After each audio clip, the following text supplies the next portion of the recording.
안녕하십니까. 윤석열 정권의 언론 장악 기도가 계속되고 있는 가운데 충격적인 폭로가 담긴 녹취록이 공개되었습니다. 총 5시간 30분 분량의 녹음 파일에는 대통령실 비서관이 보수 시민사회단체로 하여금 특정 언론사의 언론인을 고발하도록 사주한 정황이 담겨 있었습니다. 김대남 전 대통령실 시민소통 비서관 이 사람과 서울의 소리 이명수 기자가 통화한 내용이 담긴 5시간 30분 분량의 녹음 파일에서입니다. 이 녹취록에 대해서 김대남 전 비서관은 모두 허위다라고 부인을 하고 있습니다. 그러나 두 사람 사이의 관계, 취재 경위, 대화가 녹취된 시기, 그리고 무엇보다 녹취록, 이 대화 내용을 들어보면 매우 신빙성이 높아 보입니다. 먼저 이명수 기자는 지난해 9월경 보수 유튜버 관련 취재를 하다가 김 전 비서관을 알게 되었다라고 합니다. 이후 40여 차례나 통화했으며 때로는 만나기도 했다라고 합니다. 만나기도 하고 40여 차례나 통화하며 5시간 30분가량을 통화했다라는 것은 단순히 기자와 취재원 관계를 넘는 가까운 관계라는 것을 시사합니다. 더욱이 이명수 기자는 지난 대선 과정에서 김건희 여사 녹취록을 폭로해서 보수 인사들에게는 일종의 경계령이 내려진 기자입니다. 그럼에도 이렇게 민감한 현안들에 대해서 거침없이 이야기를 하고 오랜 기간 빈번히 통화한 것을 보면 녹취록 내용에 매우 신빙성이 높다 이렇게 평가할 수밖에 없을 것 같습니다. 특히나 문제의 대화는 4월 3일에 있었습니다. 당의 전략공천에 의해서 국회 입성의 기회를 완전히 날려버린 김대남 전 행정관이 용산과의 관계가 틀어진 상태에서 서운함과 울분에 섞인 마음으로 김건희 여사의 공천 개입을 포함해서 이번 고발 사주를 폭로한 민감한 폭로를 계속 이어나간 것을 보면 그 신빙성은 의심할 여지가 없어 보입니다. 김대남 전 비서관은 통화에서 국힘에서 고발한 것보다 여기에 시민단체 단체에서 한 게 몇 개 있어 이렇게 말했습니다. 대통령실에서 직접 고발할 수 없으니 보수 시민사회를 통해서 우회적으로 고발한 것으로 읽힙니다. 또 김대남 전 비서관 세민연이라고 하는 단체의 이름을 언급하기도 했는데요. 그는 이 단체가 보수 우파 플랫폼이다라고 설명하고 있습니다. 이날 대화의 맥락을 살펴보면 세민연이 특정 언론인들을 고발하도록 김대남 전 비서관 자신이 뒤에서 요구했다, 실력 행사했다, 이런 의미로 풀이가 됩니다. 그런데 실제로 2022년 9월 26일 세민연은 MBC와 박성재 사장을 명예훼손 혐의로 고발했습니다. 녹취록의 내용이 실제 이루어진 것입니다. 윤석열 대통령이 비속어를 사용해 논란이 된 이른바 바이든 날리면 보도가 허위라는 취지였는데요. 세민연은 이날 오후 3시 대검찰청 앞에서 기자회견을 열고 이렇게 외칩니다. 조작 왜곡 보도 피해는 온전히 국민의 몫이다. 허위 조작 가짜뉴스를 입삼는 MBC를 해체하라. 대통령의 사적인 대화를 방송에 내보내 국가망신을 시킨 기자들을 퇴출하라. 이렇게 외쳤다고 합니다. 또 김대남 전 비서관이 고발했다라고 지목한 서울의 소리 백은종 대표에 대해서도 실제 고발이 이루어진 것 같습니다. 서울의 소리 백은종 대표님이 워낙 고발을 많이 당해가지고 세빈년이 실제 고발했는지 모르겠다. 지금 확인 중에 있다라고 이야기를 하고 있는데요. 이 사건을 취재하고 있는 공동취재팀 뉴스타파 한겨레 시사인 이런 공동취재팀에 따르면 세민년이 실제 MBC와 백은종 대표까지도 고발한 것으로 확인을 하고 있습니다. 김대남 전 비서관과 세민년의 고발 사주 공모 의혹이 이 공모가 정말 만약 사실이라면 심각한 법적 문제가 될 수 있습니다. 권력기관이 자신들에게 우호적인 시민사회단체를 동원해서 고발을 사주하고 그리고 그것도 더군다나 고발의 대상이 비판적인 언론이라는 점에서 굉장히 심각한 문제입니다. 수사기관을 동원해서 압박하는 것을 넘어서서 시민사회 단체까지 동원해서 고발 사주를 하고 비판 언론의 입을 틀어막는 이 건은 단순히 법률 위반을 넘어서서 헌법을 유린하는 중대한 범죄라고 할 것입니다. 또 주목할 부분이 있습니다. 세민년을 의미하는 것 같은데요. 또 주목할 내용은 이것입니다. 그 난리를 치면서 고발도 해주로라고 이렇게 김대남 전 비서관이 발언을 한 부분입니다. 그 난리를 치면서 이게 무슨 뜻일까요? 이 발언을 통해서 김 전 비서관이 세민연으로 하여금 정권을 옹호하고 특정 집단을 비난하는 일종의 관제 데모를 사주한 것 아니냐라는 그 의혹을 가지게 됩니다. 실제 세민연은 MBC를 고발하기에 앞서서 3일 전에 2022년 9월 23일경 다른 시민사회 단체들과 함께 MBC 정문 앞에서 규탄대회 형식의 집회를 열었습니다.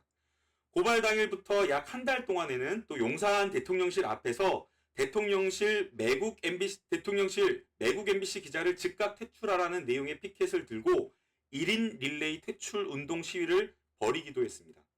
대통령실의 고발 사주와 관제 데모가 모두 사실로 확인된다면, 이 모든 것들이 정말 사실이라면 자발적인 집회 시위를 빙자해서 대통령실이 원하는 방향으로 여론을 조작하고 자신들에게, 대통령에게, 그리고 대통령실의 비판적인 언론사를 탄압한 것으로 보입니다.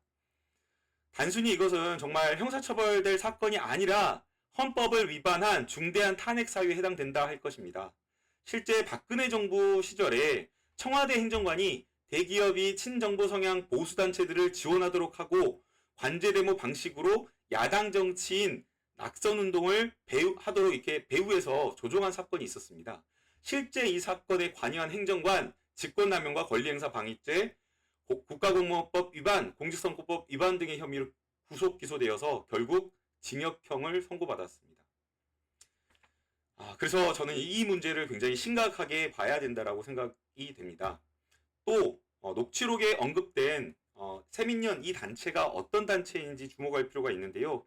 김대남 전 비서관이 언급한 단체 이 세민연은 사단법인 새로운 민심이라고 합니다. 세민연은 2022년 7월 9일 발기인 총회를 개최하고 같은 해 9월 22일에 행정안전부로부터 법인 설립 허가를 받은 것으로 보이는데요. 이 세민연 이사로 활동한 이 사람들 몇몇을 보게 되면 윤석열 대통령 대선 후보 때부터 외곽 조직에서부터 열심히 활동한 사람들이 같이 함께 한 것이 아닌가라는 생각이 듭니다. 세민연 이사로 활동한 관계자가 페이스북에 남긴 어떤 걸 하나 보면요. 이 단체에 2020년 4월경 윤석열 정권 교체행동 연대에 활동도 한 것으로 보이고요. 윤석열 대통령 당선 후에는 또 지지연대로 활동했다가 해산했다가 또 여러 사람들과 뭉치면서 결국 이 세민연이라고 한 단체로 다시 출범한 것으로 보입니다. 대선이 끝난 이후에는 윤석열 대통령실에서 각별히 챙긴 것으로 보입니다. 윤석열 대통령이 당선된 이후에는 김대남 전 비서관과 그가 소속된 대통령실 굉장히 세민연이라고 하는 시민사회 단체를 각별히 챙겼습니다. 2022년 11월 17일에 대통령실 인근 용산구 국방컨벤션 센터에서 세민연 창립대회가 열렸는데요. 김대남 전 비서관뿐만 아니라 당시 시민사회 수석이었던 강승규 지금 국민의힘 의원까지 참석했습니다. 윤석열 대통령은 이 행사에 축하환을 보냈고요. 시민사회 수석이었던 강승규 수석은 축사를 했습니다. 또 김대남 전 비서관 대통령실 재직 당시부터 올해 2월까지 세민연 전 지역 대회, 이런 창립대회, 토론회 꾸준하게 참석한 것으로 보입니다. 그래서 대통령실과 이 세민연이라고 하는 보수단체가 굉장히 가깝게, 각별하게 지낸 것으로 보입니다. 결국 이 사건을 다시 평가해보면 보수 시민사회 단체의 자발적인 고발 활동이 아니라 정권 차원에서 비판적인 언론인과 언론사를 공격하기 위한 수단으로 시민사회를 동원한 관제 고발, 관제 데모 이런 것이 아닌가, 이런 의혹이 있습니다. 이와 같은 행위는 공무원의 정치적 중립을 지켜야 될, 엄중하게 공무원의 정치적 중립을 지켜야 될 공직자가 그 책임을 심각하게 져버린 겁니다. 헌법적인 관점에서 보면 이 사건은 언론의 자유를 심각하게 침해한 사건입니다. 대한민국 헌법 제21조에는 언론과 출판의 자유를 명백히 보장하고 있고 그 어떠한 형태로도 이를 제한하거나 방해해서는 안 된다고 규정하고 있습니다. 그러나 이번 사건에서 드러난 것은 정권 차원에서 대통령실에서 언론에 비판하는 목소리를 억압하려는 시도로 보입니다. 이게 결국 헌법에 명시된 언론의 자유를 정면에서 위반하는 아주 중대한 헌법 위반이 되기 때문에 이것은 중대한 헌법 탄핵 사유에 해당한다라고 할 것입니다. 과거 정권에서 사찰, 관제데모, 고발사주 이런 거 한 건이라도 터지면 정말 온 세상이, 온 사회가 떠들썩했었습니다. 그런데 지금 언론 보도 잠잠합니다. 몇몇 진보적인 언론이라고 하는 곳에서만 일부 보도가 있을 뿐입니다. 지금은 사실 사찰이나 관제데모, 고발사주, 과거 정권에서 벌어졌던 이런 사건들에 나온 증거보다 훨씬 더 생생한 실행했다라고 하는 전 행정관이 그것을 고백하는 생생한 녹취가 있음에도 이것을 보도하는 언론의 톤, 언론사가 너무나 적습니다. 이렇게 중대하고 심각한 사안인데도 불구하고 그만큼 심각한 사안으로 보도가 안 된다라는 것은 너무나 이상합니다. 물론 언론사마다 보도하는 어떤 논조나 보도 주목하는 뉴스 기사거리가 다르다고 하지만 그럼에도 너무하다라는 생각이 듭니다. 혹시나 정말 너무나 처참한 이 윤석열 정권에서 벌어지는 이 수많은 범죄 의혹들이 한꺼번에 정말 너무나 많이 나와서 이것을 다룰 여력이 없는 것은 아닌가라는 이런 생각도 해보지만 이 사안이 가지고 있는 폭발적인 문제, 심각성을 생각한다라고 하면 언론에서 더 주목해야 된다라고 생각합니다. 전직 대통령실 비서관의 자백은 단순한 폭로가 아니라 현 정권의 언론 장악 시도를 다루고 있고 그것이 조직적이라고 하는 의혹까지 가지고 있기 때문에 이 사안은 앞으로 저희가 더 주목할 필요가 있다고 생각이 됩니다. 민주주의의 근간을 흔들고 국민의 알 권리를 심각하는 침해하는 반민주적인 그리고 반헌법적인 범죄입니다. 우리 사회는 더 이상 권력의 탄압에 침묵해서는 안 됩니다. 이번 사건에 대해서 철저한 수사와 강력한 법적 조치가 필요하고 김대남 전 비서관에게 언론이 고발을 지시한 대통령 윗선이 정말 존재하는지 김대남 전 비서관이 윗선에 보고한 사실은 없는지 또는 이것을 대통령실에서 조직적으로 함께 논의한 사실은 없는지 철저한 수사를 통해서 명확히 진실을 규명해야 된다고 생각합니다. 이 사건이 앞으로 어떻게 전개될지 모르겠습니다. 모두가 정말 유익 있게 계속해서 주목해야 된다고 생각합니다. 만약 이것이 사실이라면 중대한 탄핵 사유가 하나 더 추가된 것이기 때문입니다. 이 사건과 관련되어서 오늘 이재명 대표님은 명예훼손죄를 친고죄로 개정하는 의견을 개진했습니다. 다음 방송에서, 내일 방송에서는 이 내용을 함께 다루도록 하겠습니다. 구독, 좋아요, 알림 설정 꼭 부탁드리고 내일 이 이슈를 또 함께 따라가 주시길 꼭 부탁드립니다. 감사합니다.